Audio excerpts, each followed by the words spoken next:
Quiero dar lectura a los versículos 1 al 16, hermanos,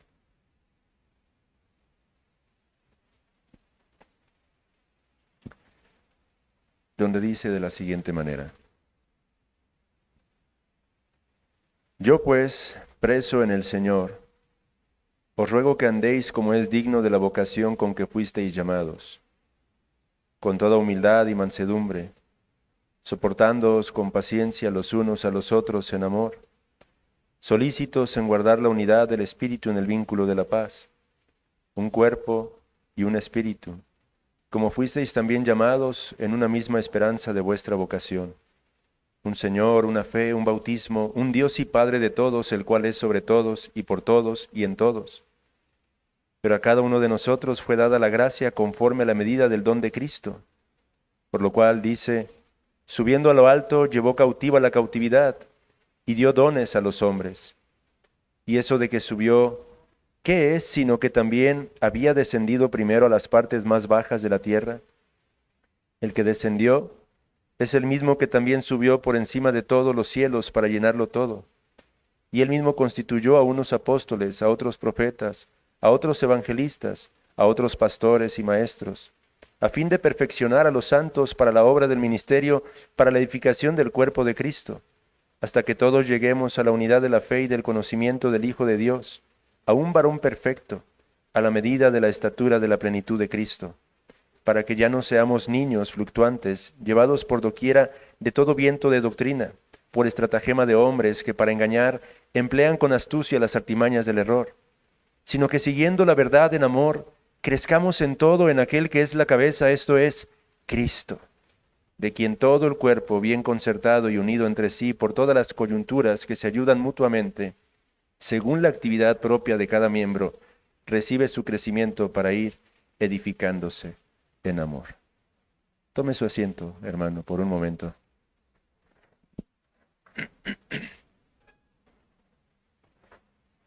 A la luz de este texto, hermanos, quiero que todos y cada uno de los que estamos reunidos el día de hoy aquí, cobremos conciencia de lo que hemos sido convocados a hacer. No solamente se trata de celebrar una ordenación, pero se trata de un acto de adoración a nuestro Señor Jesucristo, hermanos. Un acto de adoración en virtud de que es Él, hermanos, quien concede dones para con su pueblo. Es Él quien levanta hombres, capacita hombres, cualifica a hombres para la obra del ministerio, con el propósito de que su amada iglesia pueda seguir cumpliendo con su llamado aquí en la tierra, con el propósito de que la iglesia militante pueda seguir proclamando su gloria, las virtudes de aquel que nos llamó de las tinieblas a su luz admirable, hermanos. Los hombres que la iglesia de Cristo, que Cristo levanta en su iglesia, tienen un rol particular en medio de esta labor, hermanos. Y Él es glorificado, hermanos, cuando nosotros vemos a esos hombres siendo reconocidos en medio de su pueblo, hermanos. Él es glorificado y es adorado cuando la iglesia, en obediencia, cumple con su labor al reconocer a tales hombres, al respaldar a tales hombres, al señalar a tales hombres, a fin de que el precioso reino de Dios siga prevaleciendo hasta el día en que nuestro Señor Jesucristo regrese por segunda ocasión, hermanos. De manera pues que entonces estamos aquí para adorar a nuestro Señor Jesucristo, quien es la cabeza de su iglesia, quien va al frente de todos y cada uno de nosotros, hermanos, quien realmente lleva a cabo esta obra a través de instrumentos débiles e inútiles, sí, pero escogidos por nuestro Señor para alabanza de su precioso nombre, hermanos. Así que vamos a presentar una acción de gracias, alabándole y adorándole, hermanos, por causa de su misericordia, particularmente para con esta iglesia, la iglesia aquí en Toluca, hermanos. Oremos a nuestro Señor, alabándolo y glorificándolo, hermanos. Amado Señor, eres tú quien descendió de lo alto y vino a morar entre nosotros, al tomar para ti carne, para redimir de este mundo a un pueblo, Señor, a un pueblo que te había placido, Señor, escoger desde antes, mucho antes de que todo existiese, no por causa de algo que hubiera en este pueblo particularmente, Señor, pero por causa de tu gracia, Señor. Y por esa gracia, tras descender a la diestra de tu Padre, ahora concedes dones, pues has triunfado, has vencido. Y esos dones, Señor, son aquellos hombres débiles, pero a quienes tú, Señor, capacitas para alabanza de tu nombre. Y te agradecemos, Señor, y te alabamos en esta hora. Te adoramos, Señor Jesús, porque estamos siendo testigos el día de hoy, Señor, de tu abundante misericordia, de tu poder, de tu grandeza, Señor. Porque tú sigues mostrando, Señor, tu triunfo en la medida en que levantas de entre tu pueblo, Señor, a estos hombres para llevar a cabo la obra del ministerio. Gracias, Señor Jesús.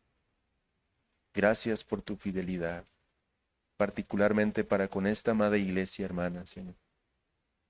Gracias porque en tu tiempo, Señor, te ha placido manifestar claramente tu voluntad. Y hoy podemos ser testigos y gozarnos, Señor,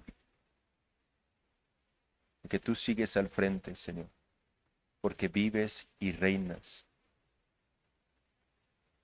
Y la obra que tú has comenzado, Señor, la consumarás hasta el fin. Alabado y bendito sea tu precioso nombre, Señor. Amén y amén. Y con esto en nuestras mentes, hermanos, me han pedido que dirija una palabra de exhortación, particularmente a nuestra amada iglesia hermana aquí en Toluca y a nuestro hermano Jonathan, quien hoy estará, por la gracia del Señor, siendo ordenado formalmente al oficio pastoral. Meditaba qué palabra podría compartir para ustedes en esta ocasión tan particular, tan especial. Y la palabra que ponía el Señor en mi corazón se encuentra en la misma carta a los Efesios, pero un poco antes del pasaje que hemos leído hace un momento.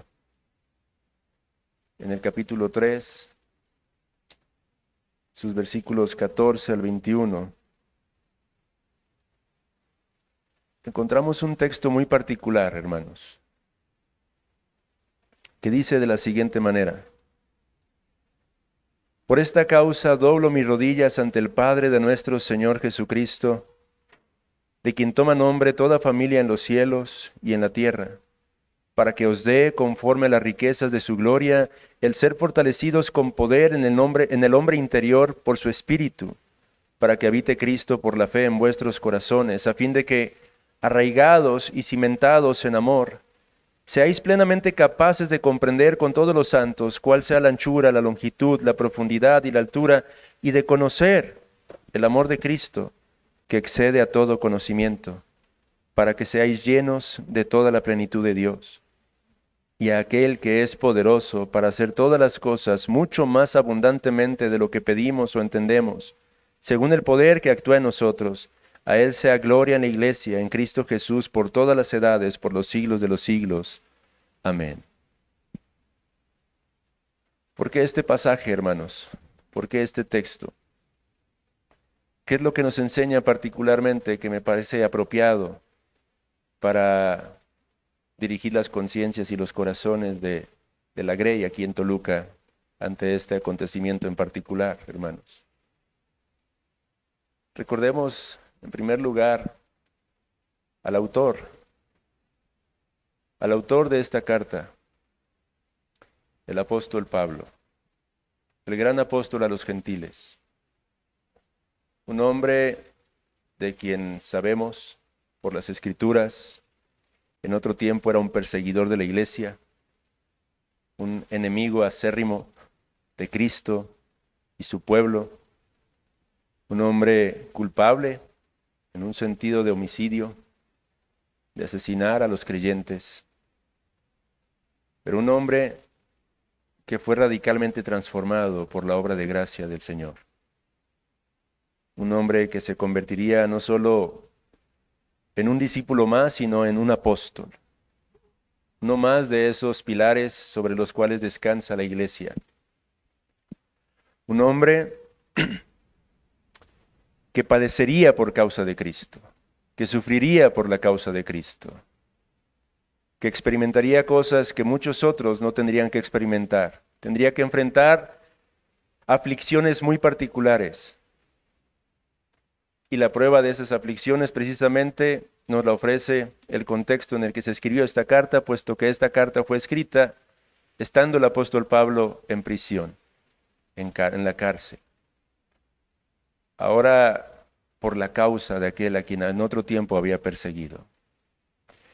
En esas condiciones el apóstol Pablo se encontraba cuando él redacta todas estas gloriosas palabras. La carta a los Efesios, hermanos, es una de las cartas más preciosas que podríamos leer y meditar. Toda la palabra es inspirada por Dios, pero Efesios particularmente destaca la naturaleza del Hijo de Dios, lo que somos y tenemos en Cristo, lo que somos llamados a manifestar al estar unidos a Cristo. Hay una gran cantidad de verdades gloriosas, maravillosas, contenidas en esta carta en particular. Y cuando Pablo redacta esta carta, vemos en su contenido dos oraciones. La primera la encontramos en el capítulo 1 y la segunda corresponde a este pasaje que acabamos de darle lectura. Capítulo 3, versículos 14 al 21. Este pasaje es una oración. Pablo, al escribir a los creyentes en Éfeso, les dice que él oraba por ellos. Y él oraba por ellos particularmente porque sabía que en algún momento podrían llegar a enfrentar dificultades. Incluso, con toda probabilidad, podrían llegar a estar un tanto afligidos por causa de la condición, la situación del propio apóstol Pablo. Y en medio de ese contexto, es que él les dice esto: yo doblo mis rodillas ante el Padre de nuestro Señor Jesucristo. Y doblo mis rodillas para pedir algo específico por ustedes, Éfeso. Mi oración por ustedes, Éfeso, es que lleguen a conocer lo incognoscible. Lleguen a conocer, dice el versículo número 19, el amor de Cristo que excede a todo conocimiento. Si algo deseaba el apóstol Pablo entonces, para con esta iglesia en particular, y como consecuencia para con toda la iglesia, es que el pueblo de Dios fuera capaz de conocer experiencialmente el amor de Cristo. Y es que esa palabra en el versículo 19 tiene esa connotación. La connotación de conocer algo o a alguien a través de la experiencia, de la relación, de la comunión. Y Pablo clamaba al Señor, oraba al Señor, rogando para que los creyentes de aquella iglesia pudieran conocer de esta manera a nuestro Señor Jesucristo. Y amados hermanos, conocer experiencialmente a Cristo, podríamos decir, es el pináculo de la vida cristiana. Es hacia donde debemos de caminar todos los creyentes. Eso es lo que debemos de buscar todos los que decimos haber nacido de nuevo. Conocer experiencialmente a nuestro Señor. Lamentablemente en nuestros días, a menudo ese que es el pináculo, la punta de la montaña que somos llamados a escalar en nuestra vida cristiana, consiste en un ambiente que nos es extraño a muchos. A menudo el cristiano se pierde el deleite de experimentar el conocimiento del amor de Cristo. Y Pablo oraba que Éfeso pudiera conocerlo.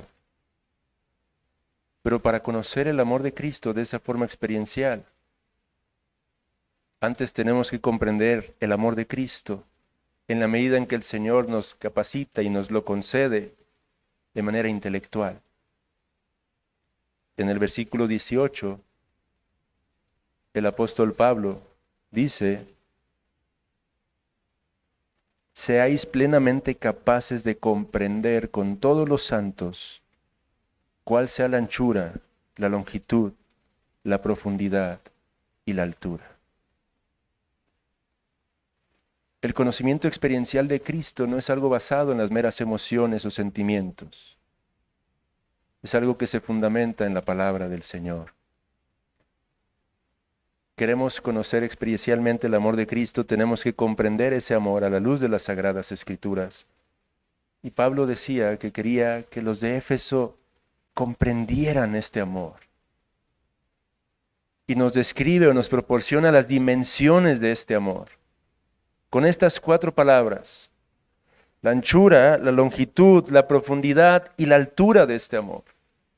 ¿En qué consiste en cada uno de estos elementos que conforman las dimensiones del amor de Cristo para con nosotros, su pueblo, hermanos? Él ya había hablado de estos elementos a través de la carta. Cuando Pablo habla de la anchura del amor de Cristo, él está haciendo alusión a aquello de lo que ya había hablado en el capítulo 2, versículos 11 al 13, en donde escribió: por tanto, acordaos de que en otro tiempo vosotros los gentiles en cuanto a la carne erais llamados sin circuncisión por la llamada circuncisión hecha con mano en la carne. En aquel tiempo estabais sin Cristo, alejados de la ciudadanía de Israel y ajenos a los pactos de la promesa, sin esperanza y sin Dios en el mundo. Pero ahora, dice el apóstol Pablo, en Cristo Jesús, vosotros que en otro tiempo estabais lejos, habéis sido hechos cercanos por la sangre de Cristo. ¿Quiere usted considerar en qué consiste la anchura del amor de Cristo? Piense en su propia salvación, hermano. Piense en el hecho de que la salvación no se ha quedado limitada a un pueblo particular. La salvación ha sobrepasado las fronteras del pueblo judío y ha alcanzado a hombres y mujeres de toda nación, de todo pueblo, de toda tribu y de toda lengua. Es ahí donde podemos apreciar la anchura del amor de Cristo.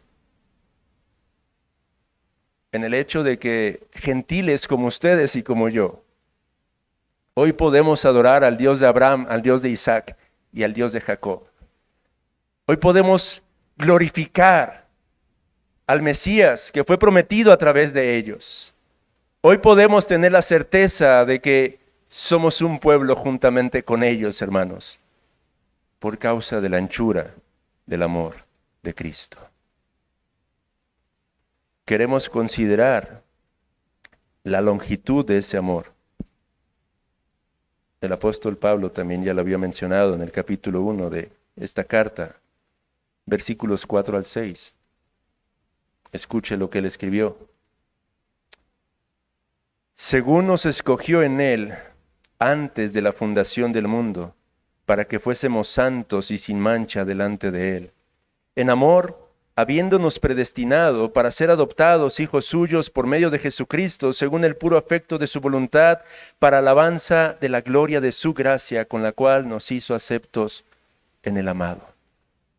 ¿En qué consiste la longitud del amor de Cristo, hermanos? Cuando consideramos la longitud de su amor, debemos de pensar esto. que usted y yo, que antes no éramos pueblo y que ahora somos pueblo, hemos sido amados eternamente por nuestro Señor. Desde antes de la fundación del mundo, usted y yo ya éramos amados por Cristo. Y más aún, seremos amados por Cristo por los siglos de los siglos. He ahí la longitud del amor de Cristo.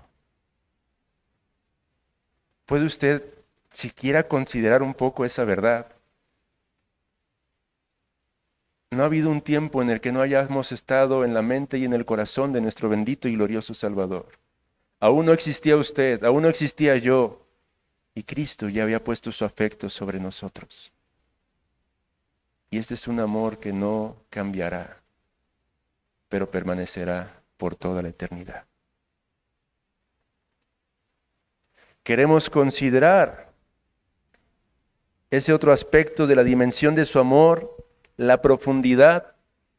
El apóstol Pablo también ya había hablado acerca de esto en el capítulo 2, versículos 1 al 3, cuando escribió: y Él os dio vida a vosotros cuando estabais muertos en vuestros delitos y pecados, en los cuales anduvisteis en otro tiempo, siguiendo la corriente de este mundo, conforme al príncipe de la potestad del aire, el espíritu que ahora opera en los hijos de desobediencia, entre los cuales también todos nosotros vivimos en otro tiempo en los deseos de nuestra carne, haciendo la voluntad de la carne y de los pensamientos, y éramos por naturaleza hijos de ira, lo mismo que los demás. He ahí la profundidad del amor de Cristo, amado hermano, que usted y yo nos encontrábamos en lo vil, en lo menospreciado, y sin embargo de ahí nos ha tomado nuestro Salvador. Estábamos sumergidos en el fango de nuestra propia iniquidad, de nuestra propia inmundicia. No es que nos encontró con atavíos blancos y resplandecientes, no. Cada uno de nosotros nos encontrábamos sumergidos en nuestro propio pecado, hasta la coronilla, como dice el profeta Isaías. No había absolutamente nada en nosotros que estuviera sano. Herida e hinchazón y podrida llaga era nuestra alma, hermanos. Y Cristo nos ha tomado de allí. He ahí la profundidad de su amor, hermanos. Pero podemos decir algo más con respecto a la profundidad del amor de Cristo.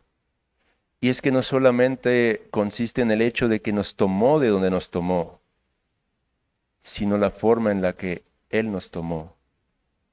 O en otras palabras, lo que hizo para tomarnos de allí. Y esto es algo que Pablo va a decir más adelante en el capítulo 5. Cuando en el versículo 31 y 32, hablando el apóstol Pablo acerca del matrimonio, muestra que en realidad tiene en su mente y en su pensamiento la doctrina de nuestra unión con Cristo. Y dice allí: por esto dejará el hombre a su padre y a su madre y se unirá a su mujer, y los dos serán una sola carne. Grande es este misterio, mas yo digo esto respecto de Cristo y de la iglesia. Queremos considerar la profundidad del amor de Cristo, pensemos lo que Él ha tenido que hacer. Se encarnó para venir a tomar sobre sí nuestra naturaleza caída, en un sentido. La naturaleza humana sin pecado, pero sanar esa naturaleza humana por medio de su propia condenación, su propio juicio, soportando la ira de su Padre. Él se ha unido con nosotros, no temporalmente, hermanos, sino por toda la eternidad. He ahí la profundidad del amor de Cristo. Y finalmente, ¿quiere usted considerar la altura del amor de Cristo? En Efesios 2, versículos 4 al 7, el apóstol dijo: pero Dios, que es rico en misericordia, por su gran amor con que nos amó, aun estando nosotros muertos en pecados, nos dio vida juntamente con Cristo. Por gracia sois salvos, y juntamente con Él nos resucitó, y asimismo nos hizo sentar en los lugares celestiales con Cristo Jesús, para mostrar en los siglos venideros las abundantes riquezas de su gracia en su bondad para con nosotros en Cristo Jesús. He ahí la altura de su amor, amado hermano. Hay un día, y ese día viene, en el que cada uno de nosotros estaremos allá en la gloria. Hay un día en que podremos contemplar la gloria de nuestro Dios. Y podremos contemplar esa gloria porque usted y yo mismos seremos glorificados. Pero nuestra glorificación ya es una certeza.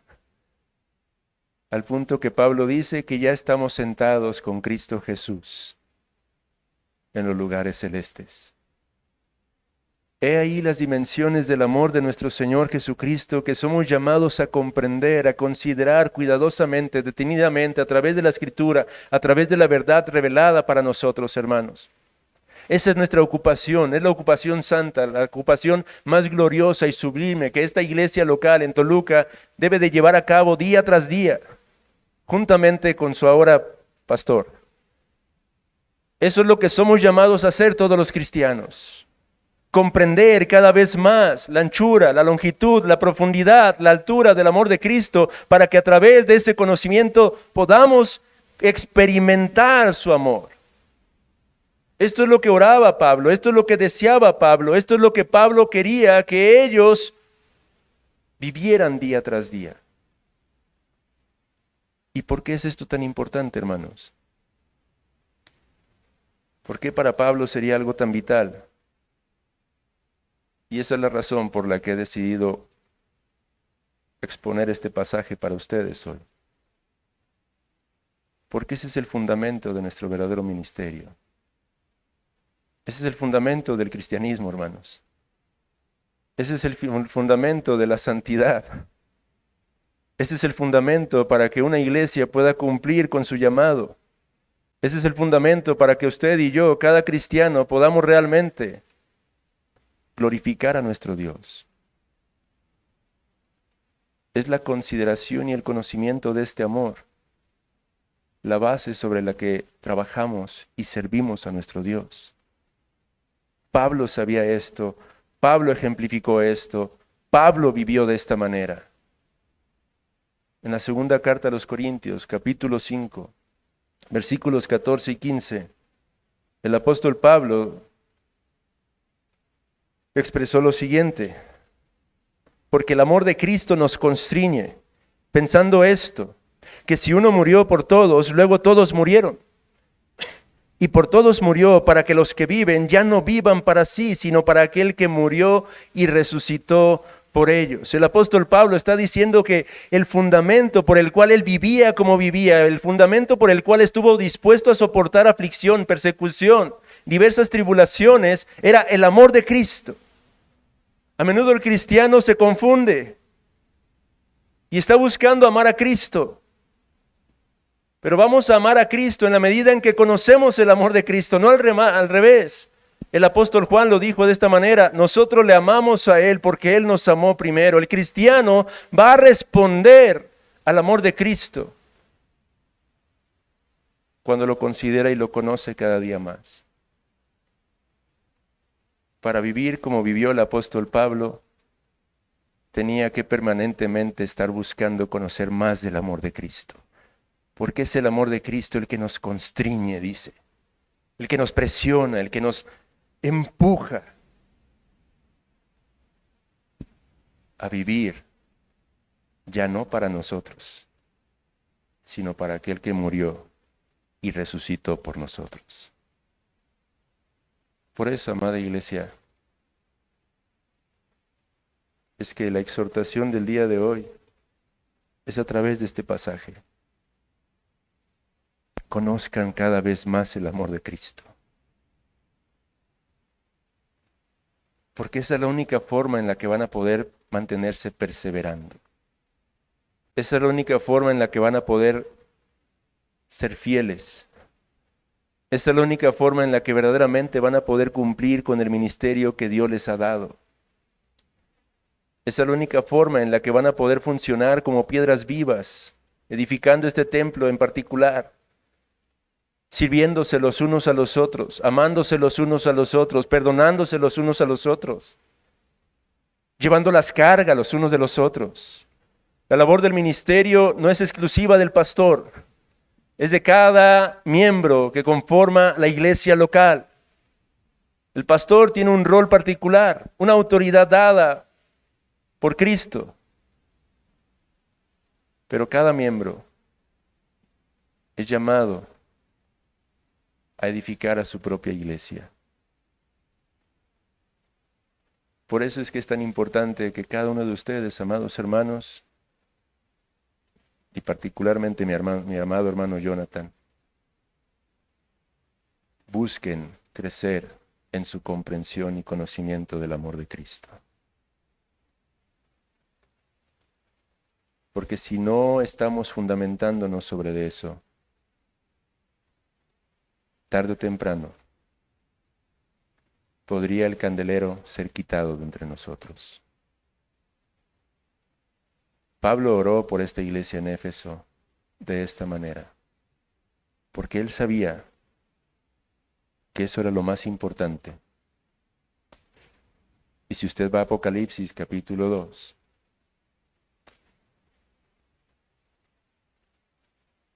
esto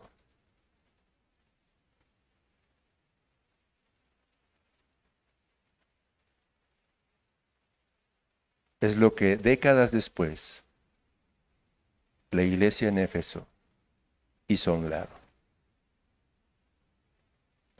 El Señor escribe a la iglesia en Éfeso diciendo: el que tiene las 7 estrellas en su diestra, el que anda en medio de los 7 candeleros de oro, dice esto: yo conozco tus obras y tu arduo trabajo y paciencia, y que no puedes soportar a los malos, y has probado a los que se dicen ser apóstoles y no lo son, y los has hallado mentirosos, y has sufrido, y has tenido paciencia, y has trabajado arduamente por amor de mi nombre, y no has desmayado.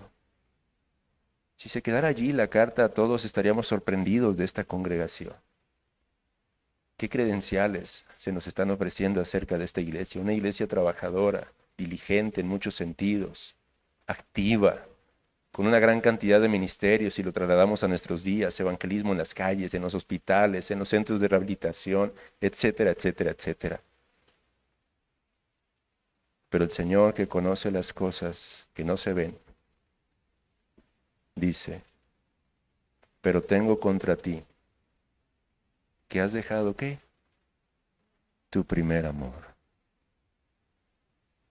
¿Puede ver la conexión con la carta a los Efesios? Por eso, amada iglesia, no descuiden el amor de Cristo, porque podemos hacer muchas actividades, mucho ministerio, y estar trabajando en vano si nos apartamos del amor de Cristo.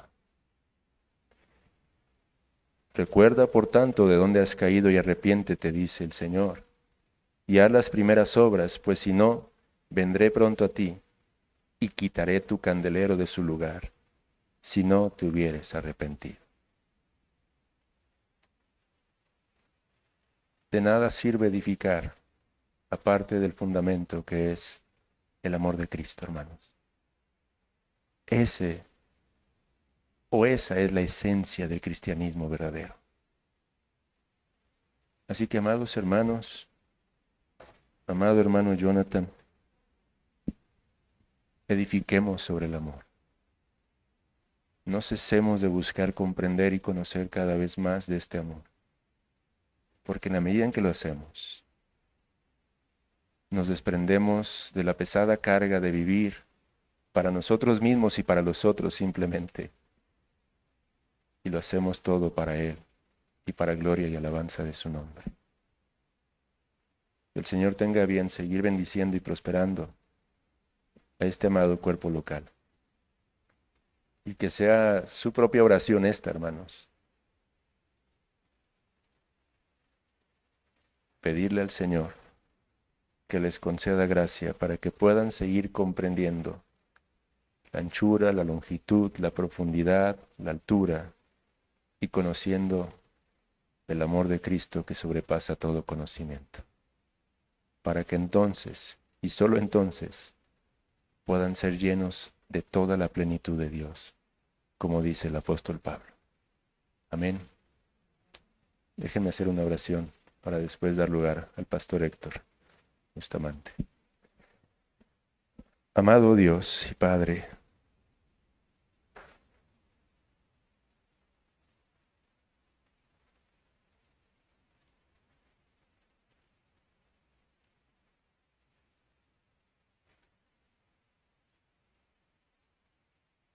esta es nuestra necesidad.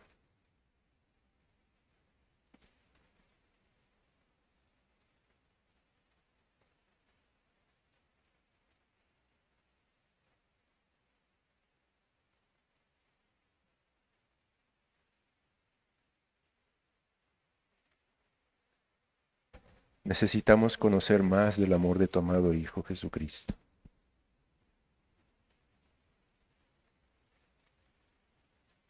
Y no podemos tener temor de agotarlo, pues es infinito, Señor. Y es mi oración hoy, Señor, que particularmente tengas a bien conceder de esta gracia para con este pueblo, Señor.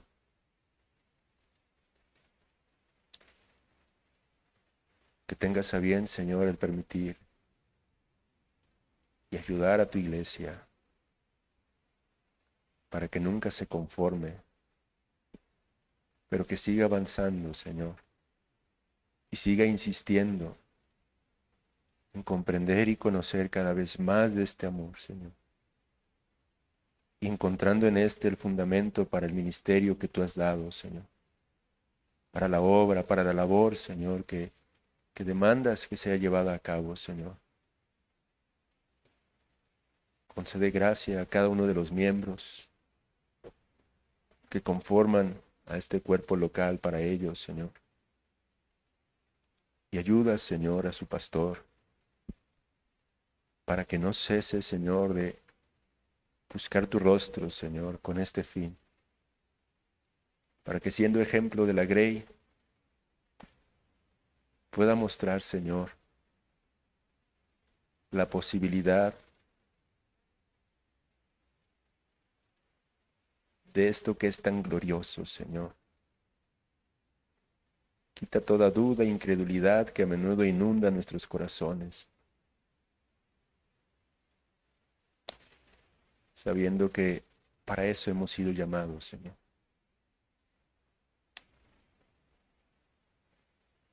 Guarda tu pueblo, guarda tu iglesia. Presérvalos, Padre, para que puedan mantenerse fieles en ellos, Señor. Permita, Señor, que caigan en esa actitud tan cómoda a menudo, Señor, de servir por servir, Señor.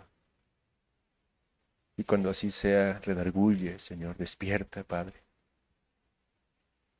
y recibe toda la gloria en ellos, Señor. Gracias por tu Hijo Jesucristo.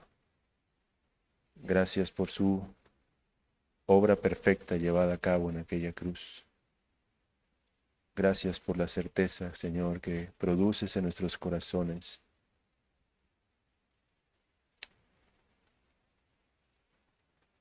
de que somos por ti amados en Él.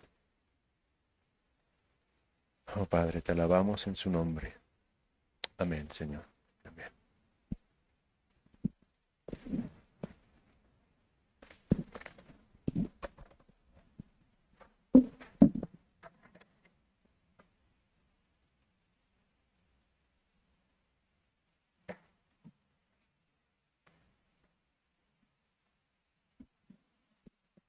Vamos a dar inicio a la ceremonia de ordenación. El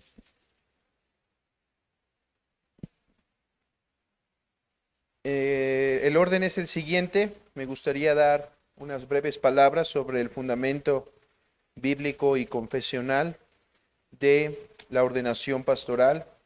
Después llamaremos al hermano Jonathan para que haga el juramento delante de la iglesia de Toluca. Después pediré al pastor Fernando que me acompañe para la imposición de manos. Después la iglesia hará un juramento ante su pastor, ante Dios y su pastor.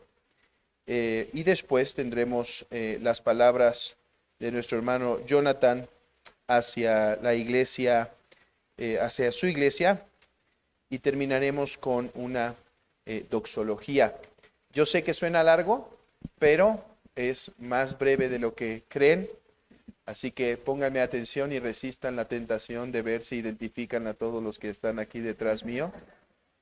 Luego se hacen competencias en la mesa a ver quién tiene más cultura. No sé si es algo de qué gozarse tanto, pero lo pueden hacer en la comida. Mientras, les pido su atención. Dice esta ceremonia que, hermanos, los pastores, como se leyó en Efesios capítulo 4, son dones de Dios que Él dispone a entregar a su iglesia. ¿No es cierto? Es lo que dice Efesios, que subiendo a lo alto dio dones a los hombres y constituyó a unos, y dentro de esos unos están los pastores. Así que según su beneplácito, Él ha entregado a los pastores a su iglesia local, según como Él quiere y cuando Él quiere. Los pastores son hombres ordinarios.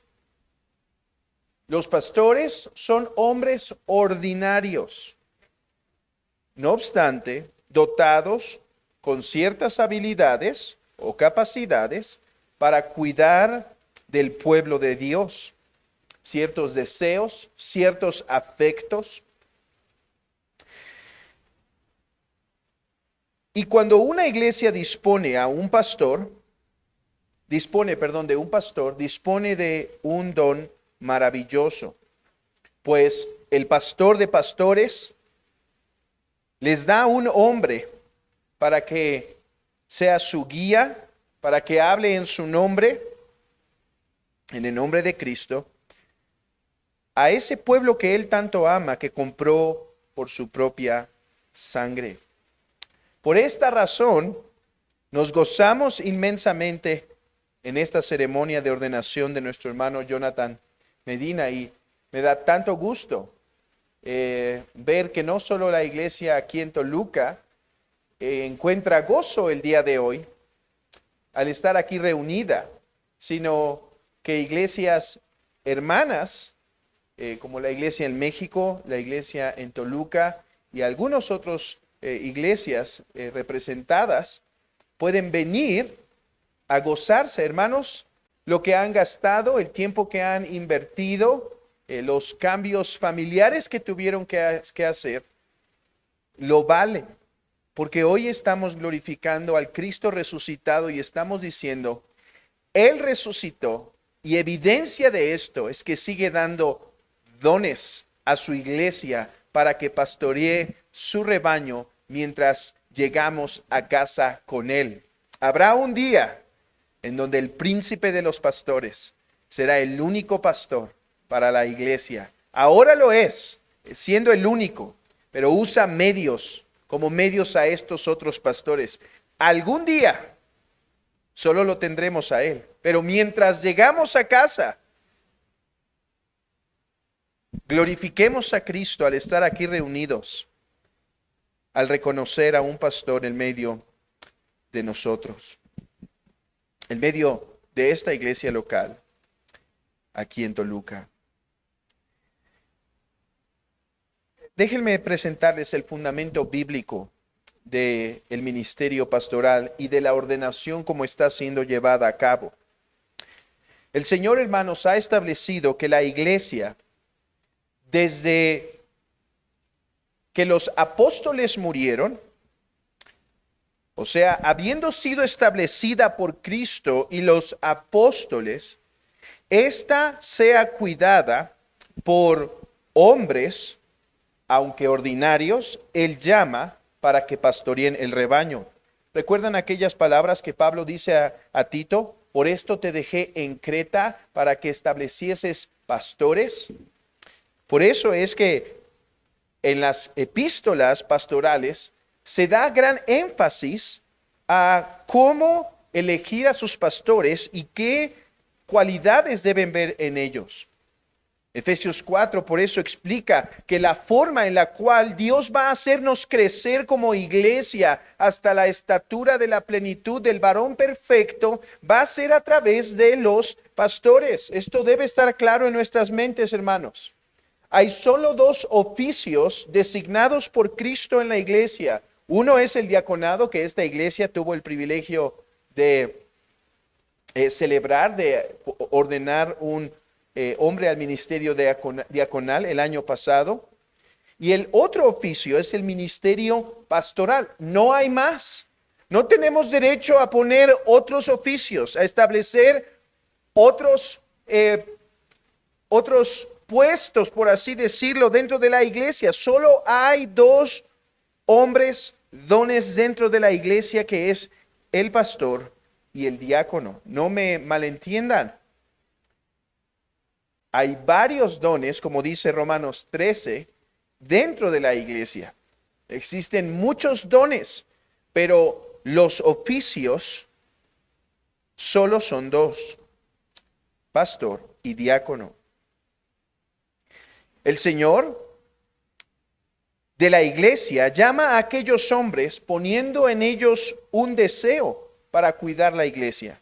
Si alguno anhela obispado, buena obra desea.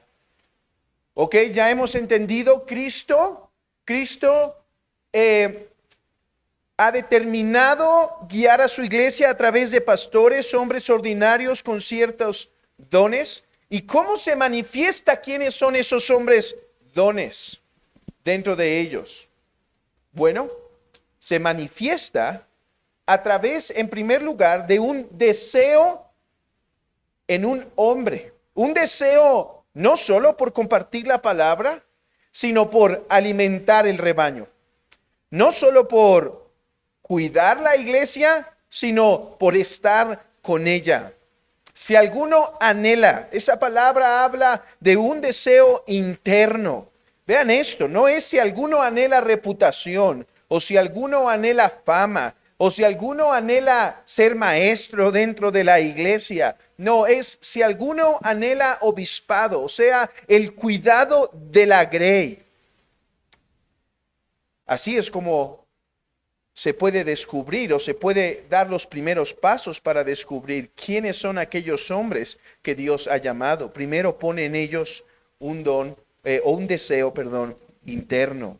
Además, el Señor de la iglesia estableció que ese llamamiento y esos dones sobrenaturales sean confirmados por una iglesia local. Así que no es suficiente que alguien venga y diga, bueno, yo tengo un llamamiento, llámenme su pastor. No, dice que la iglesia, aquel que manifiesta tener ese don interno, ahora la iglesia va a verlo, va a ver si tiene gracia para compartir la palabra, soy edificado, soy exhortado. Además, veo que tiene este cuidado y amor por las ovejas, así que la iglesia lo reconoce. Ese es el orden que tenemos. ¿Cómo sabemos que este es el orden? Bueno, dice en Hechos capítulo 6 que la iglesia era quien designó a los diáconos del medio de ellos.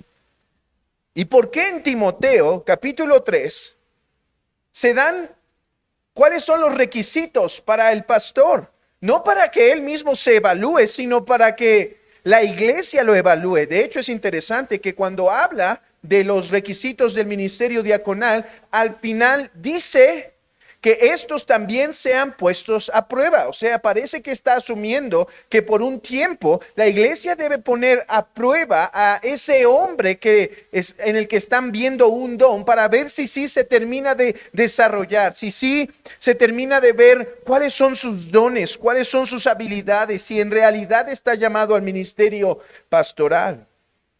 Esta debe ver el carácter, el anhelo y cualidades de esos hombres. Y entonces lo llama de manera formal al ministerio pastoral, sometiéndose voluntariamente a su liderazgo establecido y delimitado por la palabra de Dios. El Señor de la iglesia determinó que los aspectos cruciales de los pastores, o sea, en lo que debe ocuparse un pastor, es la predicación de la palabra, la supervisión del rebaño, el ejercicio de liderazgo con respecto a las reuniones de adoración, y las otras reuniones de la iglesia, de manera que éstas sean conducidas para la gloria de Dios y conforme a lo que está determinado por su palabra, la administración de las ordenanzas y la ejecución del poder que el Señor ha dado a la iglesia en cuanto a la disciplina eclesiástica. El Señor de la iglesia determinó que es la responsabilidad de la iglesia someterse gozosamente a su liderazgo espiritual y darles no solamente todo respeto debido, sino también compartir con ellos todas sus cosas buenas, según sus posibilidades, para que así los pastores puedan tener una provisión confortable sin tener que enredarse en negocios seculares y también puedan practicar la hospitalidad para con los demás. Hermanos, esto es el orden que debería seguirse para llamar a un hombre a el ministerio pastoral. Es por lo tanto deber de una iglesia estar orando para que el Señor demuestre cuáles son los hombres dones que Él ha dado a la iglesia. Es por lo tanto entonces permitir dentro de la iglesia que los hombres estén siendo preparados teológicamente y pastoralmente y en cuanto a su carácter para que Dios demuestre quiénes son esos hombres. Es por lo tanto que la iglesia esté alerta y orando constantemente para identificar a estos hombres dentro de la iglesia local. Vean los puntos, brevemente los resumo. En primer lugar, Cristo gobierna su iglesia a través de su espíritu y su palabra por medio de hombres ordinarios. En segundo lugar, estos hombres ordinarios manifiestan un anhelo interno de pastorear a la iglesia. En tercer lugar, la iglesia identifica a esos hombres por su carácter y por sus dones para el cuidado que demuestra con la iglesia. En cuarto lugar, el pastor deberá enfocarse en la predicación de la palabra, el liderazgo, la administración de las ordenanzas, la disciplina de la iglesia, etc.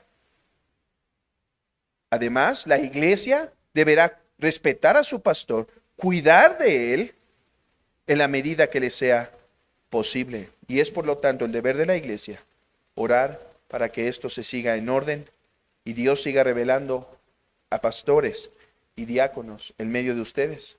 Hermanos, una vez que se haga la ordenación del pastor, del hermano Jonathan Medina, ustedes tendrán una responsabilidad el próximo miércoles. ¿Es miércoles el día de oración? Orar por otro pastor. Orar para que el Señor guarde al que ahora tienen. ¿Y qué creen? Orar por otro. Porque Cristo resucitó y Él va a dar dones a los hombres. Que nos estemos asegurando entonces que oremos por esto y estemos propiciando dentro de la iglesia que estos hombres se puedan revelar. Termino brevemente este recuento con el párrafo 9 del capítulo 26 de nuestra confesión. Dice: la manera designada por Cristo para el llamamiento de cualquier persona que ha sido cualificada y dotada por el Espíritu Santo para el oficio de obispo o anciano en la iglesia es que sea escogido para ello mediante votación ordinaria de la iglesia misma y que sea solemnemente apartado mediante ayuno y oración con la imposición de manos de los ancianos de la iglesia, si es que hay algún otro anciano constituido anteriormente en esta. Y para el oficio de diácono, que sea escogido mediante el mismo tipo de votación y sea apartado mediante oración y al mismo tipo de imposición de manos. Habiendo dicho esto, es para nosotros, para el pastor Fernando y para mí, proceder a la ordenación de nuestro hermano, narrándoles un poco cómo es que se ha llevado este proceso. Nuestro hermano ha pertenecido a esta iglesia desde hace aproximadamente 12 años. Estaba sacando cuentas y tengo el mismo tiempo de conocer a esta iglesia. 12 años exactamente. Después de que me casé, al domingo siguiente estuvimos aquí. Hace 12 años. Las canas no son en vano, hermanos. Nuestro hermano desde el 11 de mayo ha estado en esta iglesia, ha sido un miembro fiel Y desde entonces, la iglesia ha visto su caminar. Y quiero hacer una aclaración antes de continuar. Hermanos, ¿por qué estamos el pastor Fernando y yo aquí para imponer el día de hoy manos? Bueno, quiero decirles por qué no estamos aquí. No estamos aquí porque somos algún tipo de apóstol o algo semejante. No estamos aquí porque era necesario que el hermano nos invitara a nosotros y no a alguien más. No, nosotros estamos aquí porque la iglesia, esta iglesia de Toluca, hace un año, si no es que más, cuando empezó su proceso de aceptar la Constitución, tuvimos el privilegio, la iglesia en Guadalajara, de pedir ayuda de la iglesia en Toluca para dirigir las diferentes reuniones de votaciones, consultas nominativas y demás. Y desde ese tiempo, desde que la iglesia se terminó de constituir, hemos estado caminando con ellos cerca, llevando reportes a nuestra iglesia, dándoles consejo de qué hacer y demás. Así que por este tiempo de aproximadamente quizá 2 años, desde que la iglesia se constituyó, aceptó su constitución, hemos estado caminando cerca en las diferentes reuniones de miembros y demás, ya que como su constitución lo pide, para esas reuniones es ideal que un pastor les dirija. Ellos pudieron haber invitado a un pastor de Tijuana, a un pastor de Campeche, cualquier otro, pero por la comunión y relación que hemos experimentado por un tiempo, los hermanos se estuvieron apoyando en nosotros y con mucho gusto el pastor Fernando y yo estuvimos participando. Así que ahora nosotros vamos a imponer manos, no en nombre de nuestra iglesia de Guadalajara. Nosotros vamos a imponer manos esta tarde a nombre de la iglesia de Toluca, porque como ministros del Evangelio han pedido a nuestra iglesia si podemos nosotros participar en representarlos a ellos, o sea, la iglesia de Toluca, en esta ordenación, ya que no cuentan con un pastor y la imposición de manos debe ser hecha por pastores. Así que esa es la razón, no hay otra razón. La iglesia de Toluca ha pedido que a estos ministros de la iglesia de Guadalajara les apoye imponiendo manos al conocer el testimonio de nuestro hermano y ver el trayecto que han caminado. Así que a partir de este momento hablo en nombre de la iglesia de Toluca. Entonces que eso quede claro para lo que digo de ahora en adelante. Así que la iglesia de Toluca ha visto por estos casi 12 años el servicio de nuestro hermano, su fidelidad, su buen testimonio, su carácter íntegro y sus cualificaciones para que sea pastor de esta iglesia. Esto no quiere decir que han visto a un hombre perfecto, lo contrario es verdad. Han visto a un hombre imperfecto, pero al menos uno que no está descalificado, según lo que dice Timoteo, para ser llamado al ministerio pastoral. Un hombre irreprensible, aunque no perfecto. Así que desde estos 12 años, el hermano ha estado en esta iglesia. Damos testimonio de que el 27 de julio del 2025, de hecho me permitió el Señor estar con ellos en esta reunión, a través de una consulta nominativa, los miembros de la Iglesia Bautista Reformada, solo por gracia, de Toluca, expresaron el reconocimiento de nuestro hermano Jonathan y lo apartaron como un candidato para el ministerio pastoral. Lo pusieron a prueba por cerca de 6 meses aproximadamente, 5 o 6 meses. Después de ese tiempo, el 11 de enero del 2026, la iglesia terminó su periodo de probación y este 11 de enero, el pasado 11 de enero, los miembros de esta iglesia, mediante una votación solemne, expresaron formalmente su llamamiento al hermano Jonathan Medina para ser el pastor de esta iglesia. Y tengo que decirles, hermanos, que la unidad fue hermosa. De hecho, según yo, pero me puedo equivocar, ahora no recuerdo, me está haciendo dudar el pastor Fernando si él recibió el 100% o 99.9%, pero tengo el gozo de decirles que en esa votación el hermano recibió un 100% de votación, teniendo la iglesia unidad, no sin antes haber pasado un proceso, hermanos. El Señor me permitió, después de julio del año pasado, venir 2 o 3 veces más para instruir sobre lo que sí deben demandar de un pastor y lo que no debe demandar, para poder corregir la mirada y entonces ver si sí lo llaman o no al ministerio. Y después de eso, la iglesia, con la palabra en sus mentes, pudo hacer esta votación el 11 de enero con absoluta unanimidad, teniendo el 100% de los votos. Por este testimonio que hemos visto, por el orden que hemos visto que se ha seguido para la ordenación de nuestro hermano Jonathan y el orden que ha seguido esta preciosa iglesia de Toluca, con la cual he tenido el privilegio de caminar cerca, un tanto cerca, por estos 12 años.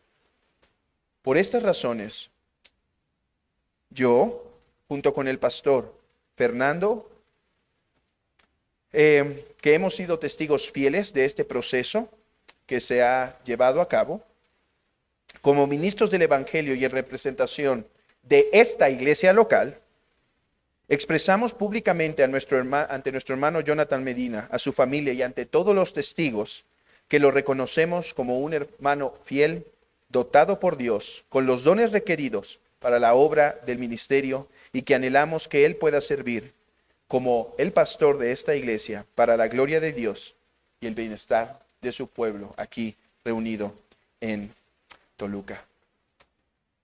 Hermano Jonathan, ¿podrías pasar un momento para hacer un juramento delante de tu iglesia local? Les pido a los miembros de la iglesia local, Iglesia Bautista Reformada, solo por gracia, de Toluca, si pueden ponerse de pie, por favor.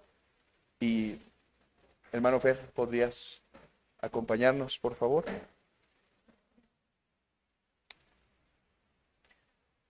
Al ser esta una iglesia bautista reformada, como lo declara su confesión, su constitución, la primera pregunta, hermano, es la siguiente. Hermano, ¿te suscribes completamente a la segunda confesión bautista de fe de Londres, la cual es el estándar doctrinal de esta iglesia? Sí, amén.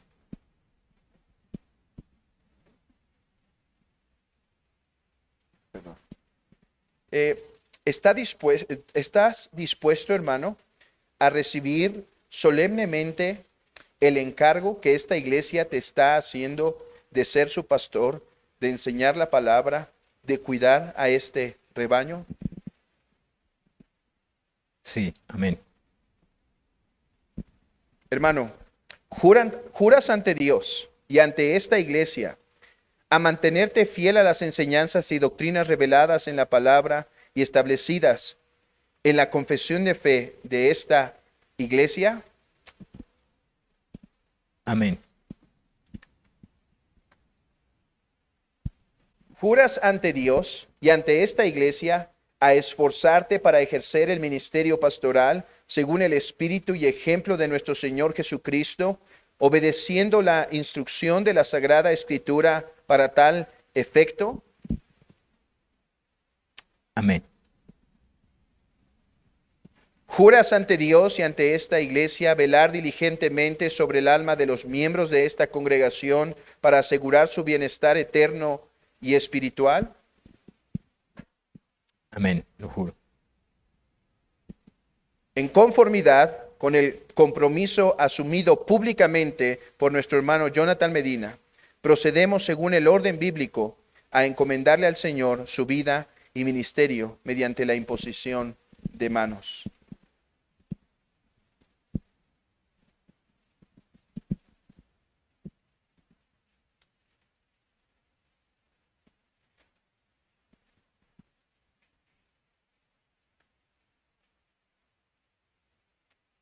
Oh Dios Trino, Te alabamos, Señor, esta mañana, porque reconocemos que tú eres el único creador del mundo, que tú eres el creador de los cielos y de la tierra, porque reconocemos que tú enviaste a tu Hijo Jesucristo, el cual nació de la Virgen María, anduvo entre nosotros, caminó entre nosotros, hizo grandes milagros, fue juzgado injustamente bajo el poder de Poncio Pilato, murió en una cruz, fue sepultado, descendió a los muertos, resucitó al tercer día y ahora está ascendido a la diestra tuya, Padre. Y reconocemos que ahora ascendido has dado dones a los hombres para que tu iglesia sea guardada y cuidada mientras llegamos a Sión. Y reconociendo esto, también te alabamos porque por medio de tu Hijo Cristo el Espíritu Santo ha sido dado, no solo en Pentecostés una vez, sino ha sido dado para la salvación de los hombres desde el principio en Adán hasta nuestros días. Y ahora el Espíritu Santo nos capacita para poder dirigir y guiar a tu pueblo. Teniendo esto en nuestra mente, Señor, y en el nombre de esta preciosa iglesia de Toluca, en el nombre del Trino Dios y en el nombre del Cristo resucitado, apartamos solemnemente en esta tarde a nuestro hermano Jonathan Medina para la obra del ministerio, rogando, Señor, que lo guardes, que lo sustentes, que lo protejas, que seas con él, que seas con su familia, con su esposa, con su hijo, y que lo hagas un ministro fructífero en esta iglesia, Señor, y que él pueda llevar mucho fruto a tu nombre, no por lo grande o por lo conocido de su ministerio, sino por la fidelidad de pastorear a este tu rebaño, aquí reunido, Señor, en Toluca. En el nombre de nuestro Señor Jesucristo, y como ministros del Evangelio, lo apartamos para este santo oficio, en el nombre de Jesús. Amén.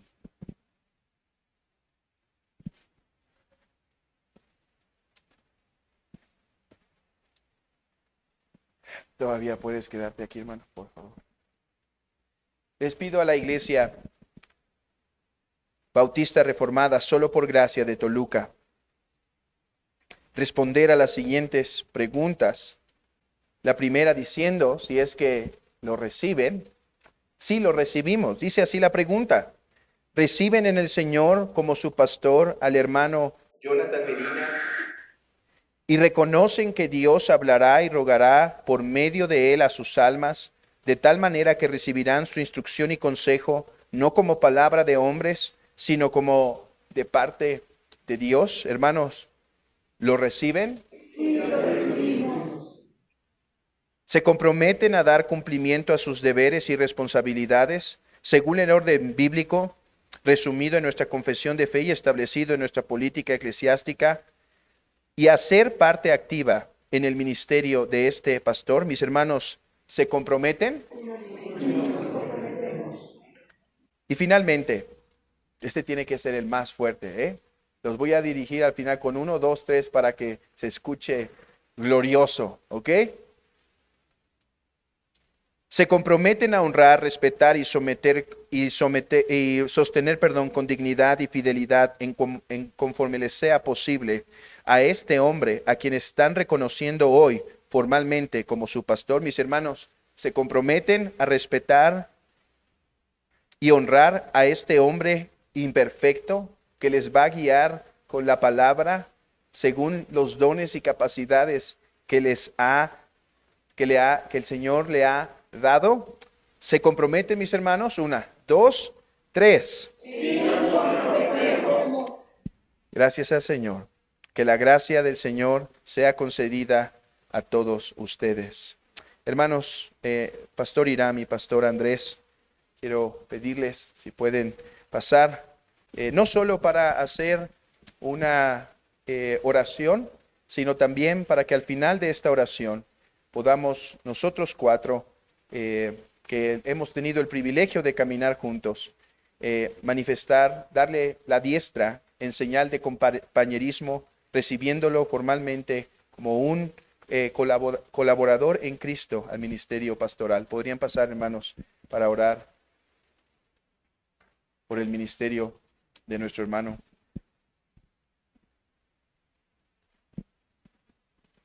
Oremos, hermanos. Señor, muchas gracias por concedernos esta oportunidad y ver cómo tú sigues haciendo maravillas entre tus iglesias. Gracias, Señor, porque tú no te dejas sin testimonio. Has querido levantar este rebaño en Toluca y ahora confirmar el llamado que tú le has dado a nuestro hermano Jonathan. Te rogamos, Señor, que tú le proveas a él y a esta iglesia de todas las cosas necesarias, en dones, en gracia, en obediencia, en una disposición del corazón, Señor, para que, como lo escuchábamos en el mensaje, busquemos juntos, esperemos juntos en el amor de Cristo. Padre, por favor, bendice a nuestro hermano en esta nueva etapa. Úsalo, Señor, para tu gloria. Y Padre, que él pueda esperar con paciencia en tu palabra, en tus promesas, y ministrar a estos nuestros hermanos con tu palabra y también ahora, Señor, con las ordenanzas. Trae un gozo bien grande a esta iglesia también, Señor, a medida que lo sigan viendo crecer y ejercer este santo ministerio. Gracias, Señor, porque vemos tu bondad, vemos tu misericordia y, Padre, vemos tu fidelidad, que tú sigues levantando pastores conforme a tu corazón, Señor. Te adoramos y pedimos esto en el nombre de Jesús. Amén.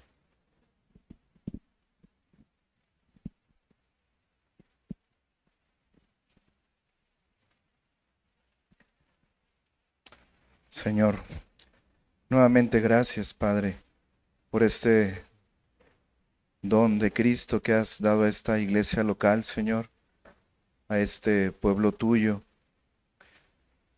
Padre, queremos pedirte que seas con nuestro hermano, que seas con tu siervo. Que tú le des, Señor, la gracia para que cada día, Señor, para que a partir de hoy su amor por Cristo crezca, para que su fe, Señor, se fortalezca, para que su amor por tu palabra, Señor, y por tu iglesia aumente en gran medida. Padre, para que tú estés con él, Señor, en toda bendición que conlleva este oficio, Señor, que tú seas su gozo, que tú seas también con él, Señor, en cada aflicción, en cada situación difícil que también conlleva el ministerio, que tú seas, Señor, su refugio, su consuelo, su ayuda, su fortaleza, su sabiduría. Padre, que en todo momento, Señor, tu siervo dependa de ti, que siempre te busque, Señor, que siempre busque la guía, Señor, de tu palabra. Salud, Señor, que alumbre su camino para poder dirigir a la iglesia, para poder gobernar, Señor, para poder servirles. Señor, usa a nuestro hermano Jonathan para la extensión de tu reino, Señor, en esta ciudad, en esta iglesia local. Úsalo, Señor, para edificación de este pueblo tuyo, Señor, que has encomendado a su cuidado. Padre, que seas siempre con él. Te damos gracias, Padre, por esto que nos permites ver, Señor, esta gracia tuya para con tu pueblo, para con nuestro hermano. Te damos gracias, Padre, que todo esto sea para tu gloria, Señor. Te lo pedimos y te agradecemos en Cristo Jesús. Amén. Démosle la diestra como símbolo de nuestro compañerismo en Cristo.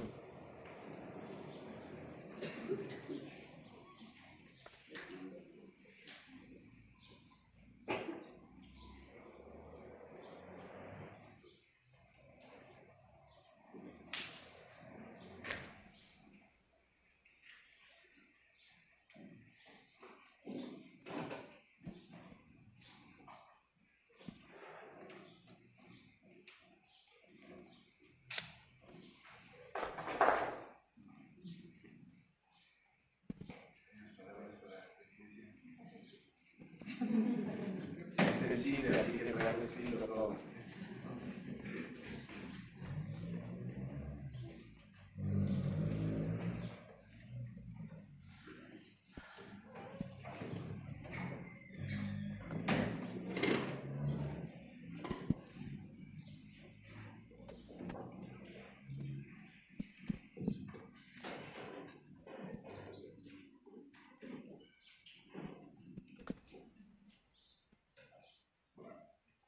Quiero darle muchas gracias al Señor.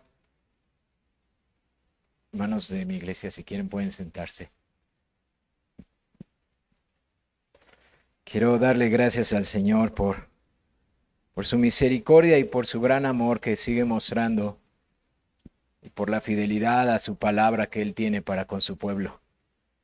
Quiero dar rápidamente lectura a un texto y después solo quiero decir unas breves palabras, hermanos. Dice el apóstol Pablo en su segunda carta a los tesalonicenses, casi al terminar su carta, dice: por lo demás, hermanos, orad por nosotros para que la palabra del Señor corra y sea glorificada así como fue entre vosotros, y para que seamos librados de hombres perversos y malos, porque no es de todos la fe, pero fiel es el Señor, que os afirmará y os guardará del mal. Y tenemos confianza respecto a vosotros en el Señor, en que hacéis y haréis lo que hemos mandado, y el Señor encamine vuestros corazones al amor de Dios y a la paciencia de Cristo. Hermanos, mis hermanos pastores de sus iglesias locales aquí representadas han dicho bastante de lo que esta tarde quiero decirles. El Señor por gracia me salvó, y no estoy tratando de decir eso como una expresión de sobreespiritualidad. Para mi familia y las personas que me conocen antes de venir a Cristo, saben que mi vida es testimonio de que el Señor salva de lo más vil y lo más menospreciado.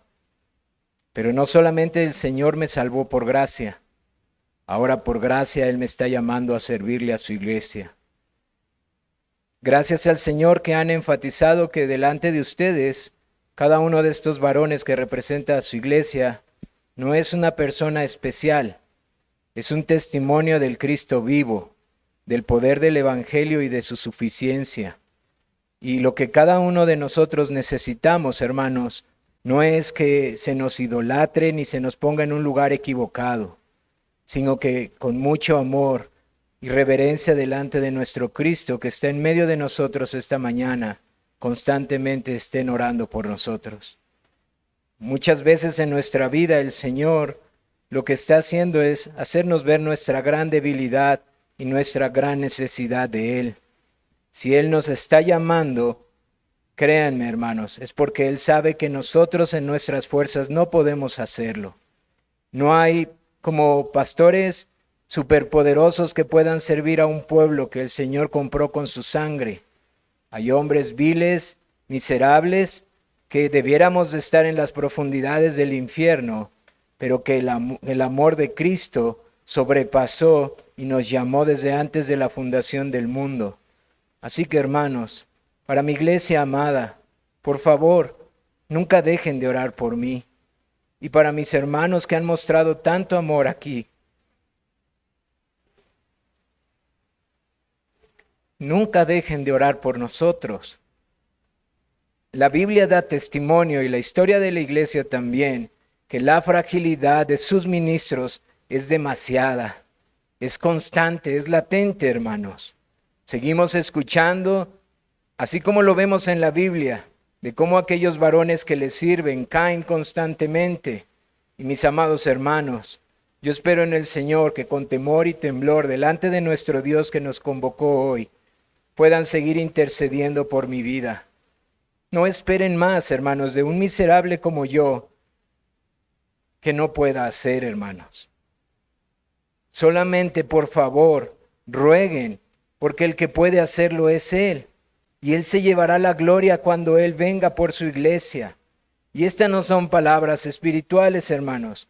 Son realidades que nos confrontan a nosotros y que muchas veces nos atormentan día y noche al hacernos ver nuestra debilidad y nuestra incapacidad.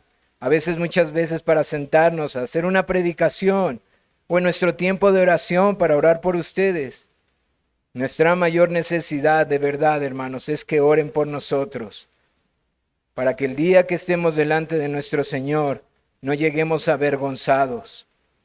Es verdad, el Señor pide de nosotros ciertas cualidades de carácter, pero aún en nosotros, hermanos, hasta el día que el Señor nos llame, van a ser fluctuantes.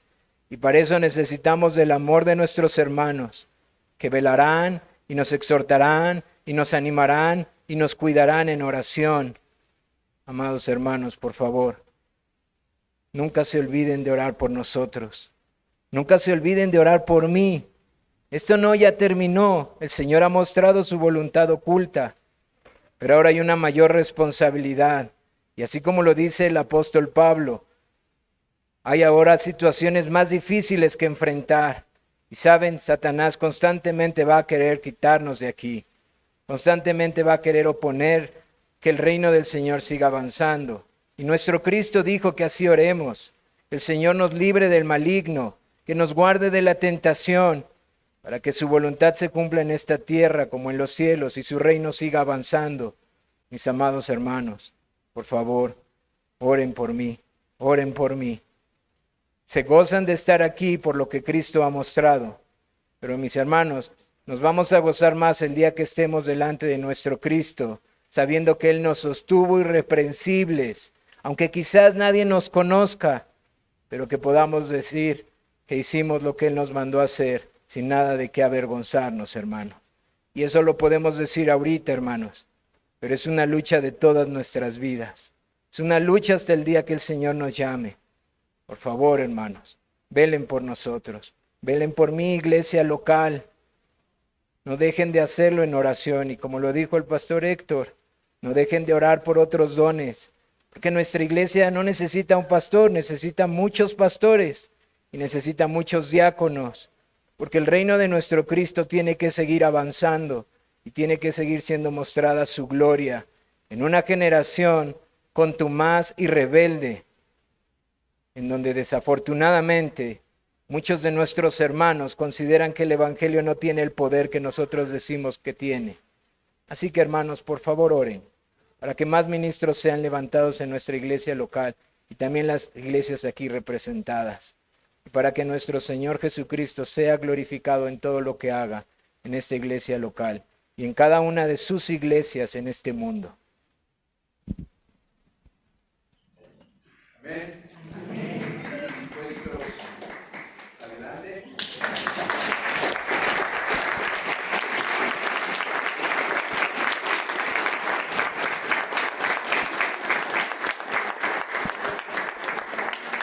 Les invito a ponerse en pie para cantar a nuestro Dios.